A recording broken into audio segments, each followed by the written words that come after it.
മിശിഹായിക്ക് സ്തുതിയായിരിക്കട്ടെ. ഞാൻ brother Shaiju Adappally, Ernakulam saint Mary's prayer മിനിസ്ട്രിയിൽ നിന്ന്. ദൈവസ്നേഹം ഓർത്തിടുകിൽ എന്തൊരത്ഭുതം, ദിവ്യകാരുണ്യം ഓർക്കുകിലോ നിരുപമവിസ്മയം. ദൈവസ്നേഹം ഓർത്തിടുകിൽ എന്തൊരത്ഭുതം, ദിവ്യകാരുണ്യം ഓർക്കുകിലോ നിരുപമവിസ്മയം. അതെ, എത്ര ആനന്ദകരം, എത്ര വിസ്മയകരം, എത്ര ശ്രേഷ്ഠം! ദിവ്യകാരുണ്യം, വിശുദ്ധ കുർബാന. ഓരോ ദിവസവും ദൈവം എന്നെ തേടി, നമ്മളെ തേടി ഇറങ്ങി വരുന്നു. ഈ അടുത്ത ദിവസങ്ങളിൽ 2024 ജൂലൈ അവസാനവും ഓഗസ്റ്റ് ഈ ദിവസങ്ങളിലായിട്ട് ആകെ ചർച്ചാ വിഷയമായി ചാനലുകളും യൂട്യൂബിലൊക്കെ ഏറ്റെടുത്ത് സ്പ്രെഡായിക്കൊണ്ടിരിക്കുന്ന ഒരു വിവരമുണ്ട്. എറണാകുളത്ത് വരാപ്പുഴ രൂപതയിൽ, ഇപ്പോൾ ഞാൻ ഈ വീഡിയോ ചെയ്യുന്ന ഇതിൽ നിന്ന് ഒരു 5-6 കിലോമീറ്റർ ദൂരം മാടവന എന്ന് പറഞ്ഞ ആ സ്ഥലത്ത് ഒരു കൊച്ചു ദേവാലയത്തിൽ, സെൻറ്റ് സെബാസ്റ്റ്യൻ പള്ളിയിൽ ഒരു 10ാം ക്ലാസ്സിൽ പഠിക്കുന്ന പെൺകുട്ടി ദിവ്യകാരുണ്യം സ്വീകരിച്ചപ്പോൾ അത് ഈശോയുടെ ശരീരവും രക്തവുമായിട്ട് മാറി. ജീവനുള്ള, തുടിക്കുന്ന ഈശോയുടെ മാംസ ശരീര രക്തങ്ങളായി മാറി. സകല സ്ഥലങ്ങളിൽ നിന്നും ഇതറിഞ്ഞും കേട്ടും കണ്ടും ജനങ്ങൾ പ്രവഹിച്ച് അവിടെ ദിവ്യകാരുണ്യത്തെ ആരാധിച്ചൊരിക്കുകയാണ്. 1ാമത്തെ തവണ, 2ാമത്തെ തവണ, 3ാമത്തെ തവണ എന്നതുപോലെ പലതവണയായിട്ട് ഇത് ഈ അടയാളം നടന്നുകൊണ്ടിരിക്കുകയാണ്. അപ്പോൾ വരാപ്പുഴ രൂപത ബിഷപ്പ് ബഹുമാനപ്പെട്ട ജോസഫ് കളത്തിൽ പറമ്പിൽ പിതാവും മറ്റു വൈദികരും ശ്രേഷ്ഠന്മാരും അങ്ങനെ അനുദിനം അവിടേക്ക് കടന്നു വരുന്നവരുടെയും പ്രാർത്ഥിക്കുന്നവരുടെയും സന്ദേശങ്ങൾ നൽകുന്നവരുടെയും എണ്ണം പെരുകിക്കൊണ്ടിരിക്കുകയാണ്. അപ്പോൾ അദ്ദേഹത്തിൻ്റെ പരിശുദ്ധാത്മാവ് ഈ വിഷയത്തെക്കുറിച്ച് സംസാരിക്കണമെന്നൊരു പ്രേരണ തന്നപ്പോൾ ഞാനും എൻ്റെ ജീവിത പങ്കാളിയും ചേർന്ന് വർഷങ്ങൾക്ക് മുമ്പ് എഴുതി ബഹുമാനപ്പെട്ട പ്രശാന്തച്ചനിലൂടെ പബ്ലിഷ് ചെയ്ത IMS ധ്യാനകേന്ദ്രം ഡയറക്ടർ പ്രശാന്തച്ചനിലൂടെ പബ്ലിഷ് ചെയ്ത അത്ഭുതങ്ങളും താക്കോലും എന്ന ഒരു പുസ്തകം, അതിൽ ദിവ്യകാരുണ്യമായ എൻ്റെ ഉള്ളിൽ എന്ന ഒരു ലേഖനം വിശുദ്ധ കുർബാനയെക്കുറിച്ച്, ദിവ്യകാരുണ്യത്തെക്കുറിച്ച് പ്രസിദ്ധീകരിക്കുകയുണ്ടായി.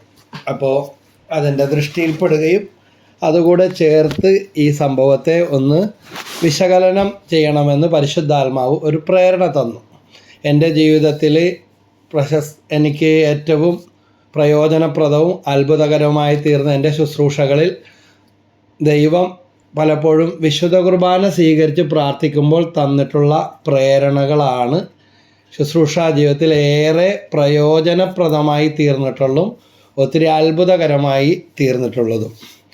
അപ്പോൾ ഇറ്റലിയിലെ ലാൻസിയാനോ എന്ന് പറഞ്ഞ സ്ഥലത്ത് ഒരു വൈദികൻ എല്ലാ ദിവസവും വിശുദ്ധ കുർബാന അർപ്പിക്കുമല്ലോ, നമ്മൾ ആരായാലും ഒരു പതിവ് രീതി പോലെ വിശുദ്ധ കുർബാന അർപ്പിക്കുമ്പോൾ ഇതിൽ ഈശോയുടെ ശരീരരക്തമായി മാറുന്നുണ്ടോ എന്നുള്ളൊരു ചിന്തയൊക്കെ കടന്നു വന്ന് കാണും. അങ്ങനെയാണ് പറയുന്നത്.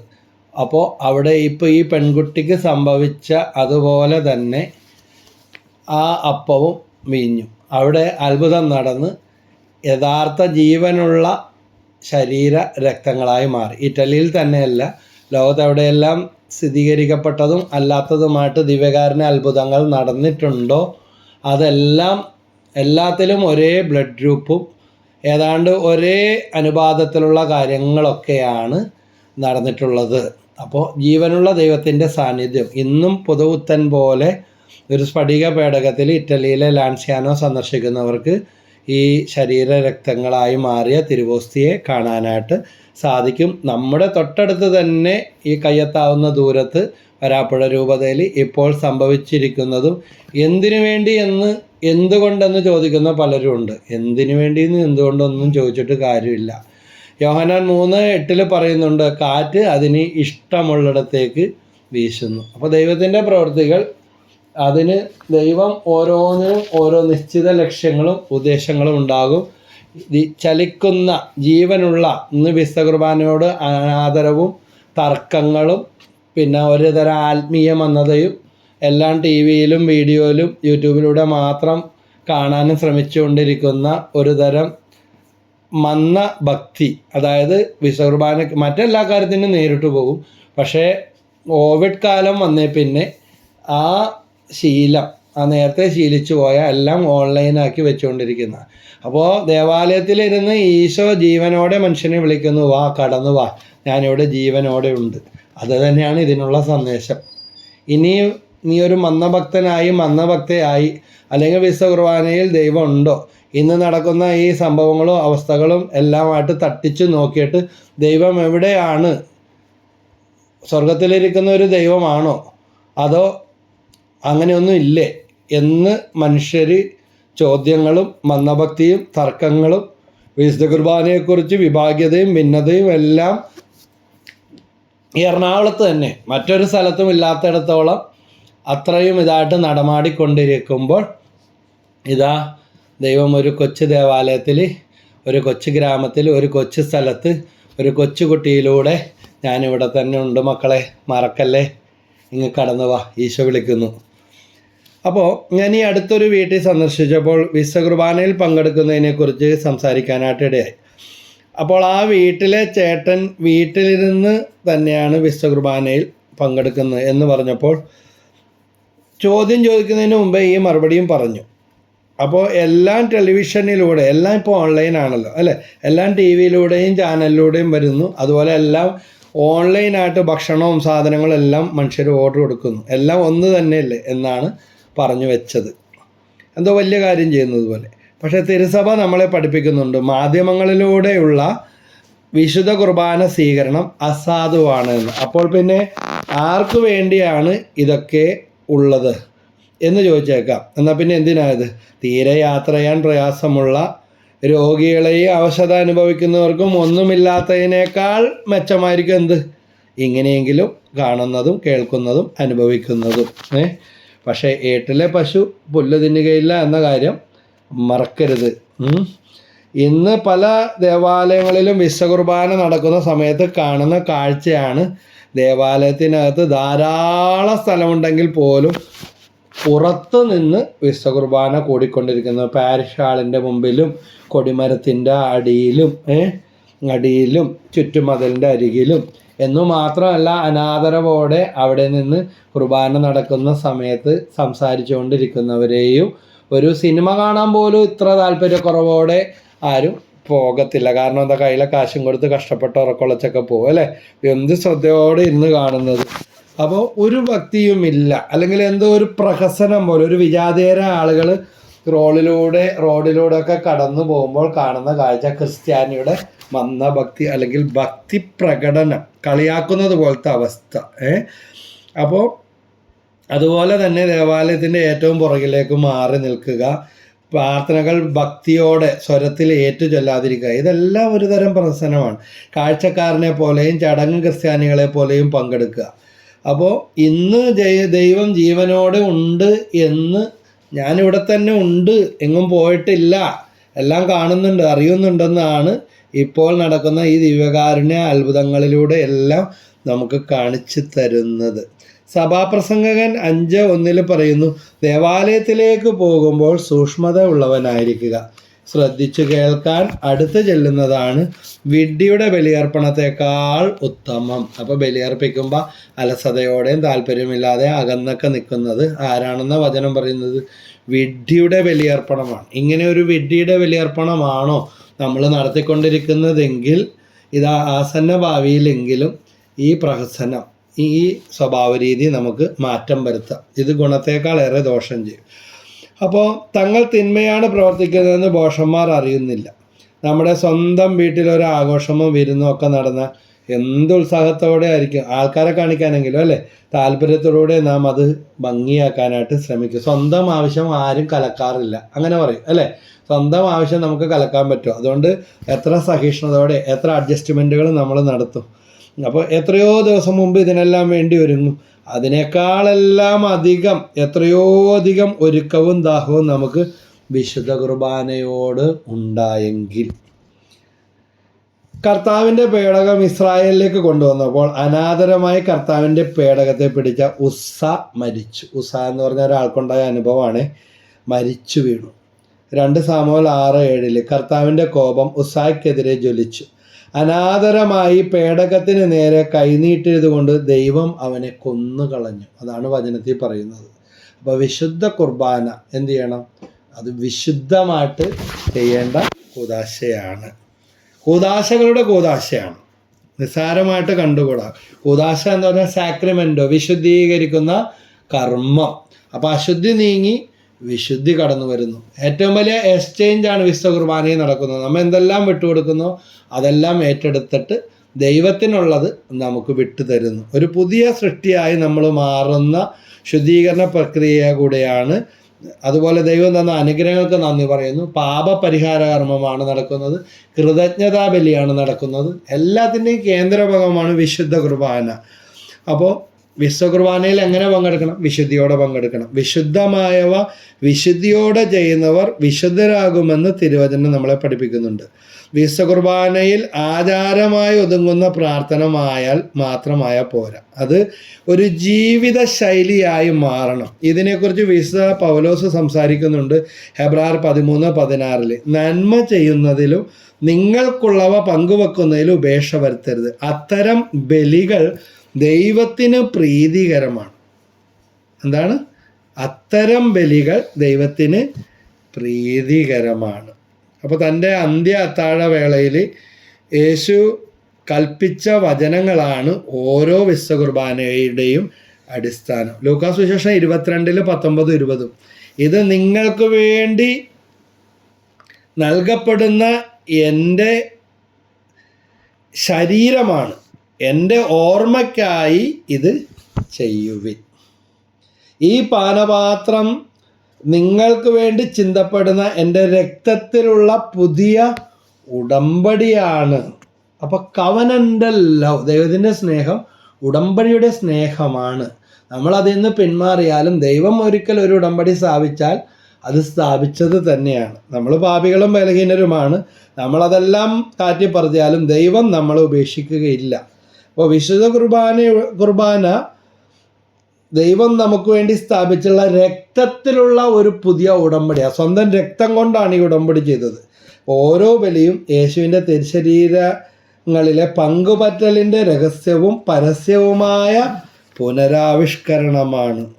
1 കൊരിന്ത്യർ 11:23, 26 മുതൽ 30 വരെ അതിലെല്ലാം പറയുന്നത്, കർത്താവിൽ നിന്ന് എനിക്ക് ലഭിച്ചതും ഞാൻ നിങ്ങളെ ഭാരമേൽപ്പിച്ചതുമായ കാര്യം ഇതാണ്, നിങ്ങൾ ഈ അപ്പം ഭക്ഷിക്കുകയും ഈ പാത്രത്തിൽ നിന്ന് പാനം ചെയ്യുകയും ചെയ്യുമ്പോഴെല്ലാം കർത്താവിൻ്റെ മരണം അവൻ്റെ പ്രത്യാഗമനം വരെ പ്രഖ്യാപിക്കുകയാണ്. ഇതാണ് വിശുദ്ധ കുർബാനയിൽ സംബന്ധിക്കുന്നത്.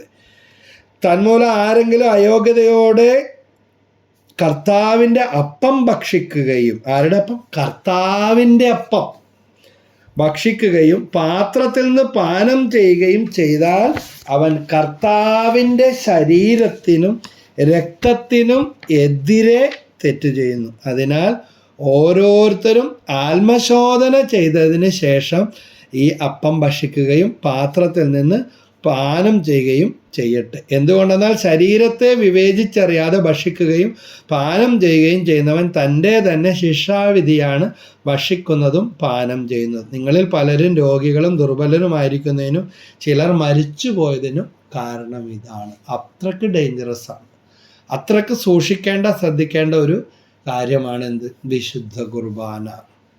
അപ്പോൾ അത്രയ്ക്ക് വിശുദ്ധിയോടെ, ഒരുക്കത്തോടെ, ദാഹത്തോടെ വേണം വിശുദ്ധ കുർബാനയിൽ പങ്കെടുക്കാൻ.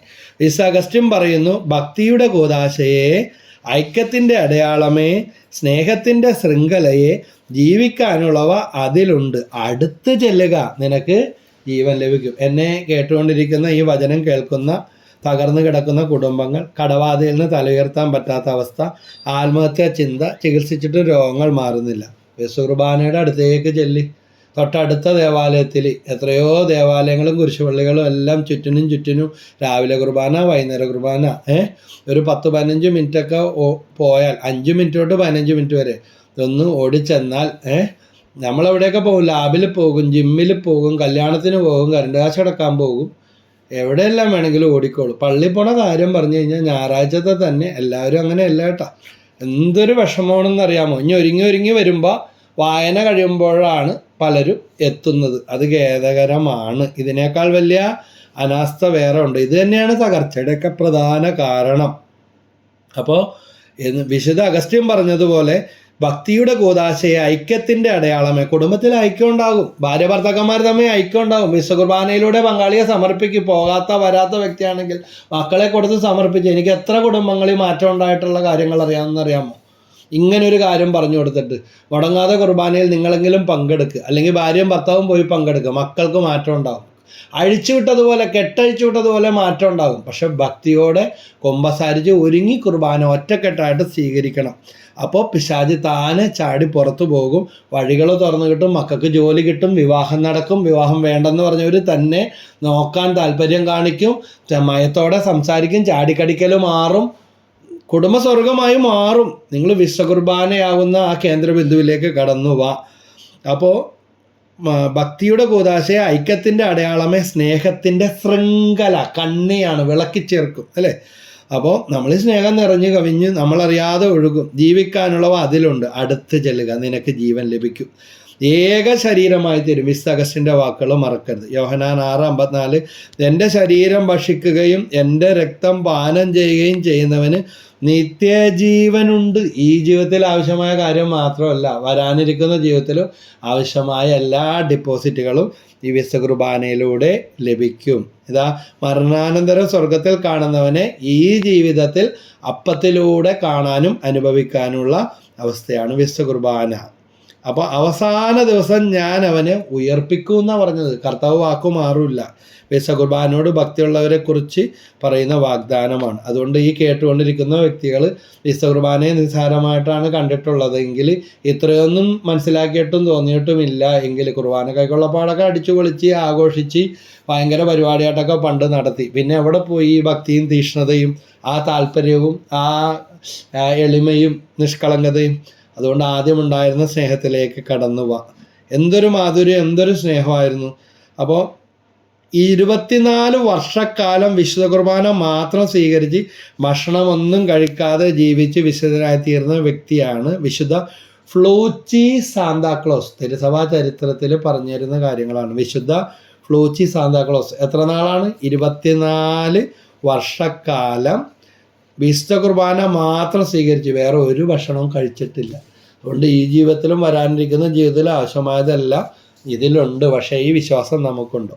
എമ്മാസിലേക്ക് പോയ യേശുവിൻ്റെ ശിഷ്യന്മാരുടെ അവിശ്വാസവും ഭയവും നീങ്ങിപ്പോയതും അവരുടെ കണ്ണു തുറക്കപ്പെട്ടതും യേശു അപ്പമെടുത്ത് ആശീർവദിച്ച് അവർക്ക് മുറിച്ച് കൊടുത്തപ്പോഴാണ്. ലൂക്കാസ് സുവിശേഷം 24:31. അപ്പോൾ അവരുടെ കണ്ണു തുറക്കപ്പെട്ടു, അവർ അവനെ തിരിച്ചറിഞ്ഞു. നമ്മൾ എന്തോരം വിശുദ്ധ കുർബാനയിൽ പങ്കെടുക്കുന്നുണ്ട്, എന്നിട്ട് ഈ തിരിച്ചറിവുണ്ട. മരിച്ചവർക്ക് വേണ്ടിയൊക്കെ വിശുദ്ധ കുർബാന ചൊല്ലിക്കുന്നുണ്ടോ? അവരുടെ സ്വത്തും പണവും നേടിയതും ഉണ്ടാക്കിയതും എല്ലാം എങ്ങനെയെങ്കിലുമൊക്കെ സ്വന്തമാക്കി. പക്ഷേ അവർക്ക് വേണ്ടി ഒരു വിശുദ്ധ കുർബാനയെങ്കിലും ചൊല്ലിക്കാൻ പിശുക്ക് കാണിക്കുന്നുണ്ടോ? അല്ലെങ്കിൽ ഗ്രിഗോറിയൻ മാസ് ചൊല്ലിക്കാൻ കൊടുത്തെന്ന് പറയും. ആ 30 ദിവസം നിങ്ങൾ വിശുദ്ധ കുർബാനയിൽ പങ്കെടുക്കുന്നുണ്ടോ? അങ്ങനെയാണ് കാശുള്ളവർക്കെല്ലാം സ്വർഗത്തിൽ പോകാമല്ലോ. അപ്പോൾ മരിച്ചവരോടുള്ള കടമ നിറവേറ്റുമ്പോൾ അവർക്ക് വേണ്ടി വിശുദ്ധ കുർബാന കണ്ട് കാഴ്ചവെക്കുകയും ചൊല്ലിക്കുകയും പ്രാർത്ഥിക്കുകയും എല്ലാം വേണം. അപ്പോൾ അവരുടെ കണ്ണ് തുറക്കപ്പെട്ടു. ലൂക്കാ 24. അവർ അവനെ തിരിച്ചറിഞ്ഞു, പക്ഷേ അവൻ അവരുടെ മുമ്പിൽ നിന്ന് അപ്രത്യക്ഷനായി. ഓരോ വിശുദ്ധ കുർബാനയിൽ സംഭവിക്കുന്നത് ഇതാണ്. ദൈവത്തെ ദൈവമായിട്ട് കാണാൻ കൃപ ലഭിക്കുന്നു. അതോടൊപ്പം വെറുപ്പും വിദ്വേഷവും അന്ധകാരവും അശുദ്ധിയും സംശയമനസ്ഥിതിയും എല്ലാം നീങ്ങിപ്പോകാനും നീക്കിക്കളയാനുമുള്ള ഒരു വിളിയാണ് വിശുദ്ധ കുർബാന. ഓരോ ദിവസവും ഇങ്ങനെ നവീകരിക്കപ്പെടും. വിശുദ്ധ കുർബാനയിലൂടെ സംഭവിക്കുന്ന ഇതാണ്. സങ്കീർത്തനം 118 കർത്താവ് ഒരുക്കിയ ദിവസമാണ് ഇന്ന് സന്തോഷിച്ചുല്ലസിക്കാം. സങ്കീർത്തനം 118:24. ഈ അനുഭവം ഉണ്ടാവും. ഓരോ ദിവസവും ഒരു അത്ഭുതമായിട്ട് മാറും വിശ്വകുർബാനയിൽ പങ്കെടുത്ത് പ്രാർത്ഥിക്കുമ്പോൾ. കാര്യം ദാരിദ്ര്യവും പട്ടിണിയും കഷ്ടപ്പാടൊക്കെ ഉണ്ടാവും. പക്ഷേ അവരുടെ മുഖത്തിൻ്റെ തിളക്കം എടുത്തു മാറ്റാൻ, അവരുടെ പ്രസരിപ്പ് സന്തോഷം എടുത്തു മാറ്റാൻ, വിശ്വകുർബാനയിൽ പങ്കെടുക്കുന്നവരുടെ ആ ജ്വലനം ഇതെടുത്തു മാറ്റാൻ ആർക്കും പറ്റത്തില്ല. ഒരു പ്രത്യേക അഭിഷേകം. മുടങ്ങാതെ വിശ്വകുർബാനയിൽ പങ്കെടുക്കുന്നവരെ കണ്ടാൽ തന്നെ, എനിക്കൊക്കെ അങ്ങനെ ഒരു അനുഭവം ഉണ്ട്. അവരെ കണ്ടാൽ തന്നെ നമുക്കൊന്ന് ഒരു പ്രത്യേകത, ഒരു പ്രസരിപ്പ് ഉണ്ടാകാറുണ്ട്. കൂദാശയുടെ ചൈതന്യം എന്ന് പറയുന്നതാണ്. അപ്പോൾ മത്തായി 5:23-24 നീ ബലിപീഠത്തിൽ കാഴ്ച അർപ്പിക്കുമ്പോൾ നിന്റെ സഹോദരന് നിന്നോട് എന്തെങ്കിലും വിരോധമുണ്ടെന്ന് അവിടെ വെച്ചോർത്താൽ കാഴ്ചവസ്തു അവിടെ ബലിപീഠത്തിന് മുമ്പിൽ വെച്ചിട്ട് പോയി സഹോദരനോട് രമ്യതപ്പെടുക. അപ്പം രമ്യതയുടെ കൂദാശയാണ് വിശ്വകുർബാന.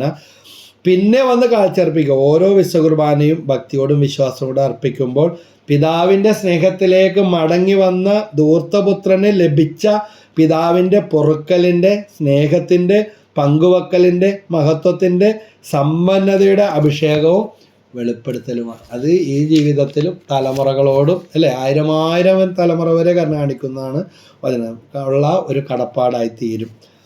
ക്രിസ്ത്യാനുകരണത്തിൽ 4:7 മുതൽ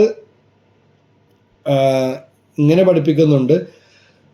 7:4 ദിവ്യബലിയിലും ദിവ്യകാരുണ്യ സ്വീകരണത്തിലും ക്രിസ്തുവിൻ്റെ ശരീരം കാഴ്ചവെക്കുന്നതോടൊപ്പം തന്നെ പൂർണ്ണമായും നിർമ്മലമായും സമർപ്പിക്കുന്നതിനേക്കാൾ പാപനിർമാർജനത്തിന് ഉതകിയ മറ്റൊരു ബലിയും പരിഹാരവും ഇല്ല. അതുകൊണ്ട് ബന്ധന പ്രാർത്ഥനയും ഡെലിവറൻസും ഒന്നും അന്വേഷിച്ച് നടന്ന് കഷ്ടപ്പെടണ്ട. ബന്ധനം അഴിക്കാൻ വേണ്ടിയുള്ളവർ അന്വേഷിച്ച് നടന്ന് കഷ്ടപ്പെടണ്ട. വിശുദ്ധ കുർബാനയുടെ അത്രയും ഡെലിവറൻസ് നൽകുന്ന ഒന്നും ഈ ലോകത്ത് വേറെ ഇല്ല. നമ്മുടെ അറിവുകേടും അറിവില്ലായ്മയാണ്. അവിടെ ഇവിടെ ഓടി നടക്കുകയാണ്. ഓടുന്നവർ ഓടിക്കോട്ടെ. വിശുദ്ധ കുർബാന നിൻ്റെ ആ ചുറ്റളവിൽ, ദേവാലയത്തിൽ, വിശുദ്ധ കുർബാനയിൽ, സക്രാരിയിൽ ഇതാ ഏറ്റവും വലിയ ഡെലിവറൻസ് നൽകുന്ന ആ കർത്താവ് സന്നിഹിതനായ ദൈവമുണ്ട്. ദിവ്യകാരുണ്യത്തിലുണ്ട്. കുർബാന കഴിയുമ്പോൾ തന്നെ ഓടിക്കളയും. അവിടെ അപ്പം അരമണിക്കൂർ അല്ലെങ്കിൽ 10 മിനിറ്റ് ദിവ്യകാരുണ്യ ആരാധന ഉണ്ടെങ്കിൽ ഏറ്റവും സാധാരണത്തോടെ കൂടേണ്ടതാണ്. അതിന് പകരം അപ്പം തന്നെ ഇറങ്ങി ഓടും. അപ്പോൾ തമ്പുരാൻ്റെ മുമ്പിൽ ഒരു 10 മിനിറ്റ് ഇരിക്കും. ജീവനോടെ ദൈവം ഇറങ്ങി എഴുന്നള്ളി വരുന്ന സമയമാണ്. അതുപോലെ വിശുദ്ധ കുർബാന സ്വീകരിച്ച് കഴിഞ്ഞിട്ട് നന്നായിട്ട് സ്തുതിച്ച് പ്രാർത്ഥിക്കുമ്പോൾ എന്തെന്നില്ലാത്ത സന്തോഷ സമാധാനം നമ്മുടെ മുഖത്തൊക്കെ ഉണ്ട്. നമ്മൾ പലപ്പോഴും വിസ, ജോലി, കാറ്, വീട്, ഇതൊക്കെയാണ് താൽക്കാലിക കാര്യങ്ങൾ. ഒന്നാമത് എത്തണം, റാങ്ക് കിട്ടണം, ഫുൾ A+ കിട്ടണം, അഡ്മിഷൻ കിട്ടണം, ഇങ്ങനെ വില കുറഞ്ഞ കാര്യങ്ങളാണ്. പക്ഷേ വിശുദ്ധ കുർബാനയിൽ ദൈവം തന്നെ നൽകുകയാണ്. സ്വർഗത്തിൻ്റെ ആസ്വാദനമാണ് നമുക്കിതിലൂടെ ലഭിക്കുന്നത്. അപ്പോൾ ഈശോയ്ക്ക് കൊടുക്കുമ്പോൾ നമ്മളെ പൂർണ്ണമായിട്ട് നമ്മൾ കൊടുക്കണം. വിശുദ്ധ പീറ്റർ ജൂലിയൻ എയ്മാഡ് സ്വർഗത്തിലേക്ക് ദിവ്യവിരുന്നിന് പോകുന്നത് വരെ നിങ്ങളുടെ ആരാധനയ്ക്ക് നിങ്ങൾ പോകുവിൻ. നിന്നോട് തന്നെ നീ പറയുക, അവിടുന്ന് എന്നെ ക്ഷണിച്ചിരിക്കുന്നു, അവിടുന്ന് എന്നെ കാത്തിരിക്കുകയാണ്, അവിടുന്ന് എന്നെ കാണാൻ ആഗ്രഹിക്കുന്നു. വിശ്വകുർബാനക്ക് പോകാൻ പറ്റണില്ല, തടസ്സം, സമയം വൈകി പോവുക, വായന കഴിയുമ്പോൾ കുർബാന കൊടുക്കുമ്പോൾ ചെല്ലുക, അല്ലെങ്കിൽ തീരണതിന് മുമ്പേ ഇറച്ചിക്കടയിലോട്ട് ഓടുക, സൂപ്പർ മാർക്കറ്റിൽ ഓടുക, ഇങ്ങനെയുള്ള ശീലങ്ങൾ, ബന്ധനങ്ങളൊക്കെ ഉണ്ടെങ്കിൽ അതൊരു ബന്ധനം തന്നെയാണ്. ഇങ്ങനെ പറഞ്ഞ് പ്രാർത്ഥിക്കാൻ തുടങ്ങുക. നിന്നോട് തന്നെ നീ പറയുക, അവിടുന്ന് എന്നെ ക്ഷണിച്ചിരിക്കുന്നു, അവിടുന്ന് എന്നെ കാത്തിരിക്കുകയാണ്, അവിടുന്ന് എന്നെ കാണാൻ ആഗ്രഹിക്കുന്നു.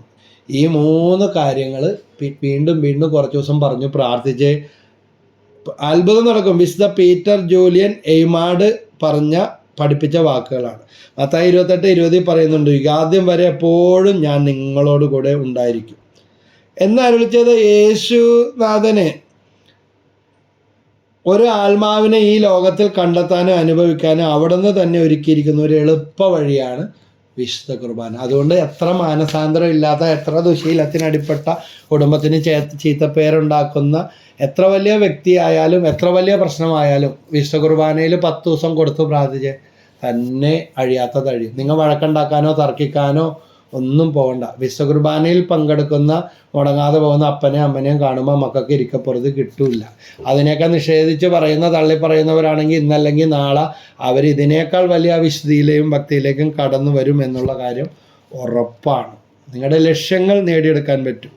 ഇപ്പോൾ ദിവ്യകാരുണ്യ ഈശോയെക്കുറിച്ച് വിശുദ്ധ ത്രേസ്യ പറയുന്നു, മഹത്വത്തിൻ്റെ ഈ രാജാവ് അപ്പത്തിൻ്റെ സാദൃശ്യത്തിൽ തൻ്റെ മഹത്വവും രാജത്വവും മറച്ചിരിക്കുന്നത് നാം കൂടുതൽ വിശ്വാസത്തോടു കൂടെ അവിടുത്തെ സമീപിക്കാനും നമ്മെ പ്രോത്സാഹിപ്പിക്കുന്നതിനും വേണ്ടിയാണ്. നമ്മുടെ കീഴിലുള്ള കാര്യങ്ങൾ തന്നെ ചിന്തിച്ചാലും പരിഹാരം കണ്ടെത്താനും ബുദ്ധി കൊണ്ട് ശ്രമിച്ചാൽ പലപ്പോഴും പരാജയമടയുകയും അസാധ്യമാകുകയും ചെയ്യാറുണ്ട്, നമ്മുടെ ചുറ്റുമുള്ള കാര്യങ്ങൾ തന്നെ. അങ്ങനെയെങ്കിൽ പരമകാരുണികനായ ദൈവത്തിൻ്റെ കരുണയുടെയും സ്നേഹത്തിൻ്റെയും രഹസ്യമായ ദിവ്യകാരുണ്യത്തിലേക്ക് വിശ്വാസം കൊണ്ടല്ലാതെ മറ്റൊന്നുകൊണ്ടും നമുക്കൊന്ന് എത്തി നോക്കാൻ പോലും സാധിക്കുകയില്ല. ക്രിസ്ത്യാനുകരണം 10:2 ദിവ്യകാരുണ്യ സ്വീകരണത്തിന് തയ്യാറാകുമ്പോൾ ചിലർക്ക് പിശാചിൻ്റെ ആക്രമണങ്ങൾ അനുഭവപ്പെടുന്നു. ഇത് മനസ്സിലാക്കിയിരുന്നോളാം. ഈ ദുഷ്ടാരൂപി ജോബിൻ്റെ പുസ്തകത്തിൽ എഴുതപ്പെട്ടിരിക്കുന്നത് പോലെ തനിക്ക് സഹജമായ ദുഷ്ടതയോടെ ദൈവത്തിൻ്റെ മക്കളെ ദ്രോഹിക്കുന്നതിനും ഭയവും പരിഭ്രാന്തിയും അവരിൽ ജനിപ്പിക്കുന്നതിനു വേണ്ടി അവരുടെ ഇടയിൽ വരുന്നു. ഇങ്ങനെ അവരുടെ ഭക്തി ക്ഷയിപ്പിക്കുകയോ അവരുടെ വിശ്വാസത്തെ ആക്രമിച്ച് നശിപ്പിക്കുകയോ ചെയ്യും. ഭക്തി ഇങ്ങനെ പതിയെ ഇഞ്ചിഞ്ചായിട്ട് നശിപ്പിക്കുമെന്ന് പറയില്ലേ. പ്രഭാഷകൻ 19:1 പറയുന്നുണ്ട്, അല്പകാര്യങ്ങൾ അവഗണിക്കുന്നവൻ അല്പമായിട്ട് നശിപ്പിക്കും. പതിയെ വിശുദ്ധ കുർബാനയിൽ നിന്നുള്ള അകൽച്ച വരുത്താൻ തുടങ്ങും. അത് നാശത്തിൻ്റെ പടിയാണ്. പതിയെ മുടങ്ങും, പതിയെ വൈകിപ്പോകും, പിന്നീട് ഇടക്കിടക്കാകും, പിന്നീട് ഒട്ടും വേഗം ഓടിക്കും ഒരു ധ്യാനം കൂടാനോ കൗൺസിലിങ്ങിനോ കുമ്പസാരത്തിനോ ഒക്കെ. അപ്പോൾ ഇങ്ങനെയുള്ള നമ്മുടെ ഭക്തി ക്ഷയിപ്പിക്കുന്ന, അതായത് ദേവദാസൻ ജോബിനെ പരീക്ഷിച്ചതുപോലെ, ഞാൻ വിശുദ്ധ മാറ്റ് ടാൽബോത്തും, മദ്യപാനികൾക്കൊരു മധ്യസ്ഥനുണ്ട്, സ്പെഷ്യലിസ്റ്റാണ്, തിരുസഭ തരുന്ന വിശുദ്ധ മാറ്റ് ടാൽബോത്ത്, അദ്ദേഹത്തിൻ്റെ ജീവചരിത്രത്തിൽ വായിച്ചത് ഓർക്കുകയാണ്. അദ്ദേഹത്തെ വിശുദ്ധ കുർബാന സ്വീകരിക്കുന്നതിൽ നിന്ന് 10-28 പ്രാവശ്യം ഇങ്ങനെ മറപ്പിച്ച്, കുർബാന കഴിഞ്ഞ് കഴിയുമ്പോഴാണ് അയ്യോ കുർബാന കഴിഞ്ഞു പോയല്ല. അപ്പം ഇത് വായിച്ചപ്പോൾ ഞാനൊരിക്കൽ ഓർത്തു, ഇതൊക്കെ വെറുതെ സാങ്കല്പികമായി അല്ലെങ്കിൽ അമിത ഇതുകൊണ്ട് പ്രതിഫലിപ്പിക്കാൻ വേണ്ടി എഴുതിയതാണെന്ന്. പക്ഷേ തൊട്ടടുത്ത ദിവസങ്ങളിൽ എനിക്കിതുപോലെ പല ദിവസങ്ങളിൽ പള്ളിയിൽ പോയിരിക്കുമ്പോൾ കുർബാനയും കൊടുത്തു കഴിഞ്ഞാൽ അച്ഛൻ കയറിപ്പോകുമ്പോഴാണ് അയ്യോ കഴിഞ്ഞു പോയല്ലോ ദൈവമേ അങ്ങനെ ഓർത്തത്. ഞാൻ പറഞ്ഞ ദൈവത്തോട് മാപ്പൊരു ദൈവമേ ഇനി ഒരിക്കലും ഞാൻ പറയില്ല. ഈ വിശുദ്ധൻ്റെ ചരിത്രം വായിച്ചപ്പോൾ ഇതൊക്കെ അതിപ്രസരം കൊണ്ട് എഴുതി വച്ചിരിക്കുന്ന കാര്യമാണെന്ന് സംശയിച്ചു പോയിട്ടുണ്ട്. പക്ഷെ അനുഭവം കൊണ്ട് മനസ്സിലായി. അപ്പോൾ അവരുടെ ഭക്തി ക്ഷയിപ്പിക്കുകയോ അവരുടെ വിശ്വാസത്തെ ആക്രമിച്ച് നശിപ്പിക്കുകയോ ചെയ്യുന്നു. തൽഫലമായി അവർ ഒന്നുകിൽ ദിവ്യകാരുണ്യ സ്വീകരണം ഉപേക്ഷിക്കുന്നു, അല്ലെങ്കിൽ മന്ദതയോടെ സ്വീകരിക്കുന്നു. പിശാചി ജയിച്ചു അല്ലേ. അപ്പോൾ ഇതെല്ലാം നമ്മൾ മനസ്സിലാക്കി. പ്രഭാതം മുതൽ പ്രദോഷം വരെ എന്ന് പറഞ്ഞാൽ രാവിലെ മുതൽ രാത്രി വരെ കത്തോലിക്ക സഭയിൽ ലക്ഷക്കണക്കിന് വിശുദ്ധ കുർബാനയാണ് അർപ്പിക്കപ്പെടുന്നത്. യേശുവിൻ്റെ ആ വിശുദ്ധ ബലിയെ അനുസ്മരിപ്പിക്കുന്ന, ഐക്യപ്പെടുത്തുന്ന ഈ ബലികളോട് ചേർത്തുകൊണ്ട് ആബേലിൻ്റെ നിർമ്മലമായ ബലി പോലെ ഞാനും നിങ്ങളും എന്താണ്, ആബേൽ വിശുദ്ധമായി ദൈവത്തിന് സ്വീകാര്യമായ രീതിയിൽ നിർമ്മലമായ മനസ്സാക്ഷിയോടെ ബലിയർപ്പിച്ചു. അപ്പം നമ്മുടെ ബലിയർപ്പണം അതുപോലെ ആയിരിക്കണം. അരമണിക്കൂർ 1 മണിക്കൂറൊക്കെ മാക്സിമം, ആ 1 മണിക്കൂർ സമയത്തിൻ്റെ ദശാംശമായിട്ട് ദിവസം ഒന്ന് മാറ്റിവെച്ച് ബാക്കി എല്ലാ കാര്യവും ഭംഗിയാവും. തലമുറകൾ അനുഗ്രഹിക്കപ്പെടും. മരിച്ചുപോയ ശുദ്ധി ആത്മാക്കൾക്ക് വരെ ഗതി കിട്ടും. അപ്പോൾ അതൊരു ഭയങ്കര അനുഗ്രഹമായിട്ട് നമുക്ക് സാധിക്കണം. പരിശുദ്ധാത്മാവിൽ പ്രത്യേകം പ്രാർത്ഥിക്കണം. അപ്പോൾ പ്രഭാതം മുതൽ പ്രദോഷം വരെ, മലാക്കി 1:10, സൂര്യോദയം മുതൽ അസ്തമയം വരെ എൻ്റെ നാമം ജനതകളുടെ ഇടയിൽ മഹത്വപൂർണ്ണമാണ്. എല്ലായിടത്തും എൻ്റെ നാമത്തിന് ധൂപവും ശുദ്ധമായ കാഴ്ച അർപ്പിക്കപ്പെടുന്നു.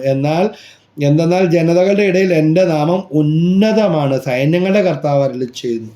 ഈ ബോധ്യം നമുക്കുണ്ടാകട്ടെ. അപ്പം നമുക്കും ചുറ്റും നടക്കുന്ന ഓരോ സംഭവങ്ങളും ദിവ്യകാരുണ്യ ഇപ്പോൾ ഈ വരാപ്പുഴ രൂപതയിൽ നടന്നതും ഇതുപോലെ ഇതിനു മുമ്പ് ലോകത്തിൻ്റെ പല ഭാഗങ്ങളിൽ ഒത്തിരി ദിവ്യകാരുണ്യ അത്ഭുതങ്ങൾ ഇറ്റലിയിലെ ലാൻസിയാനോ ഉൾപ്പെടെ നടന്നുകൊണ്ടിരിക്കുന്നതും അതിലൂടെ എല്ലാം ഞാനിവിടെ ജീവനോടെ ഉണ്ടെന്ന് മനുഷ്യമക്കളോട് ഇന്ന് ആനുകാലിക സംഭവങ്ങൾ പലതും ഞെട്ടിക്കുന്ന രീതിയിൽ മനുഷ്യകുലം ഭയന്നിരിക്കുമ്പോൾ ഞാനിവിടെ ജീവനോടെ തന്നെ ഉണ്ടെന്ന് മക്കളോട് ദൈവം സംസാരിക്കുകയാണ്. ഉരുൾപൊട്ടലും പ്രയാസങ്ങളും എല്ലാം കൊണ്ട് ഈ ദിവസങ്ങളിൽ പ്രഗമനം കൊണ്ടിരിക്കുന്ന ജനതതികളോട് ഭയപ്പെടേണ്ടെന്ന് ദൈവം അരുളി ചെയ്യുന്ന, ദൈവം മനുഷ്യരുടെ ഇടയിൽ വസിക്കുന്ന, വിശുദ്ധ കുർബാന എഴുന്നള്ളി വന്ന് ദൈവം മിടിച്ചു കൊണ്ടിരിക്കുന്ന ഒരു അവസരമാണെന്ന് തിരിച്ചറിഞ്ഞ് നമുക്ക് വിശുദ്ധ കുർബാനയോട് കൂടുതൽ ഭക്തിയുള്ളവരാകാം. നമുക്കും നമ്മുടെ കുടുംബാംഗങ്ങൾക്കും സാധിക്കുന്നിടത്തോളം ദിവസവും ബലിയിൽ പങ്കെടുത്താൽ സാപത്തെന്നും പറഞ്ഞ് ഞായറാഴ്ചയ്ക്ക് വേണ്ടി കാത്തിരിക്കാതെ ഇനി ഓൺലൈൻ പരിപാടിയും വെച്ച് തട്ടിക്കൂട്ടുന്ന പരിപാടിയൊക്കെ നിർത്തിയിട്ട് ഇന്ന് ഈ ശുശ്രൂഷ കേൾക്കുന്ന ഈ നിമിഷം മുതൽ നമുക്ക് ദിവ്യകാരുണ്യത്തിലേക്ക് ഭക്തിയോടെ വിശുദ്ധ കുർബാനയിലേക്ക് തിരിയാം. നമ്മുടെ ഇടവക ദേവാലയത്തിലേക്ക്, അടുത്തുള്ള ദേവാലയത്തിലേക്ക് നമുക്ക് ഓടാം. മലയാളികളുടെ ഒരു പ്രത്യേകത ഇതാണ്, നാട്ടിലേക്ക് പോകുമ്പോൾ തൊട്ടടുത്ത് പള്ളിയാണെങ്കിലും പള്ളിക്കടുത്ത് വീട് മേടിക്കും, പക്ഷേ പിന്നെ വീട്ടിലിരുന്ന് കുർബാന കേൾക്കലാകും, കൂടലാകും. അല്ലെങ്കിൽ കുർബാന നടക്കണ സമയത്ത് പള്ളി ആ സമയത്ത് പള്ളിയിൽ പരിപാടി നടക്കുമ്പോൾ ഇവിടെ ടി വിയും വെച്ചുകൊണ്ടിരിക്കുക എന്തൊരു വലിയ അനാദരവാണ്. അപ്പോൾ പള്ളിയിൽ വീട്ടിലിരുന്ന് എല്ലാം കൂടാൻ വേണ്ടി പള്ളിക്കടുത്ത് ഭയങ്കര, പക്ഷെ സംഭവിക്കുന്ന ഇതാണ്, അങ്ങനെ മേടിച്ച പലരുടെയും വീടുകൾ ഇന്ന് എനിക്കറിയാം ഉള്ള ഭക്തിയും കൂടെ ഇല്ലാതെയായി, എല്ലാം ഒരു കച്ചവടം പോലെ, ഒരു സുഖവാസം പോലെ. പക്ഷെ ഇന്ന് പലതും വിജാതീയരുടെ ഭവനങ്ങളായി തീർന്നു. പള്ളിക്കടുത്ത് ക്രൈസ്തവർ വസിച്ചിരുന്ന സ്ഥലങ്ങളിലെല്ലാം പലതും വിജാതീയർ സ്വന്തമാക്കി ചിതറിക്കപ്പെട്ട അവസ്ഥ. അതുകൊണ്ട് കൂടുതൽ ഭക്തിയോടെ നമുക്ക് അടുത്ത് വരാം. ഏറ്റവും മാന്യതയോടെ ഏറ്റവും ശ്രേഷ്ഠമായി വിശുദ്ധ കുർബാനയെ ആദരിക്കാം. വിശുദ്ധ കുർബാനയ്ക്കെതിരെ വരുന്ന നിന്നാവമാനങ്ങളും ഭക്തിരാഹിത്യത്തിനും എതിരെ പരിഹാരം ചെയ്തുകൊണ്ട് പ്രാർത്ഥിക്കാം. മറ്റുള്ളവരോട് ഈ ദിവ്യകാരുണ്യ ഭക്തിയുടെ മാതൃക നമുക്ക് കൊടുക്കാം. അങ്ങനെ ഇനി മുതൽ മുടങ്ങാതെ വിശുദ്ധ കുർബാനയിൽ പങ്കെടുക്കാൻ നമുക്ക് പരിശ്രമിക്കാം, അതിനുവേണ്ടി പ്രാർത്ഥിക്കാം. നിങ്ങളുടെ കമൻസുകൾ, നിങ്ങൾക്ക് വിശുദ്ധ കുർബാനയിലുള്ള ഏതെങ്കിലും അനുഭവങ്ങളോ അല്ലെങ്കിൽ പ്രാർത്ഥിക്കേണ്ട കാര്യങ്ങളോ ഉണ്ടെങ്കിൽ അത് കമൻസുകൾ അയച്ചാൽ സെൻറ്റ് മേരീസ് പ്രേയർ മിനിസ്ട്രിയിൽ ഞങ്ങൾ സാധിക്കുന്ന പോലെ പ്രാർത്ഥിക്കുന്നതാണ്. നിങ്ങളുടെ ഷെയർ മറ്റനേകർക്ക് പ്രയോജനപ്പെടും. ഇതൊക്കെ ഞാനൊക്കെ പള്ളിയിൽ പോകുന്നതാണ് എന്ന് വിചാരിക്കുമ്പോഴും ഇത് കിട്ടാത്ത അറിയാത്ത അനേകർ ലോകത്തിലുണ്ട്. അനേകരെ വിശുദ്ധ കുർബാനയിലേക്ക് നമുക്ക് അടുപ്പിക്കാൻ കഴിയും. ഒരു വിജാതീയനായ സഹോദരൻ പറഞ്ഞ ഇതാണ്, അദ്ദേഹം പള്ളിയിൽ പോയി ഇരുന്നിട്ട് അടുത്തിരിക്കുന്ന ക്രിസ്ത്യാനി കുർബാന സ്വീകരിച്ചിട്ട് വന്നിരിക്കുമ്പോൾ ഇങ്ങനെ മുട്ടിയിരിക്കും. അയാളുടെ ഉള്ളിൽ വന്ന ഈശോ എൻ്റെ അടുത്ത് വരട്ടെ, കാരണം എനിക്കിത് സ്വീകരിക്കാനുള്ള യോഗ്യത ഇല്ലല്ലോ. ഒരു വിജാതീയനായ മനുഷ്യൻ പറഞ്ഞ ഇതാണ്.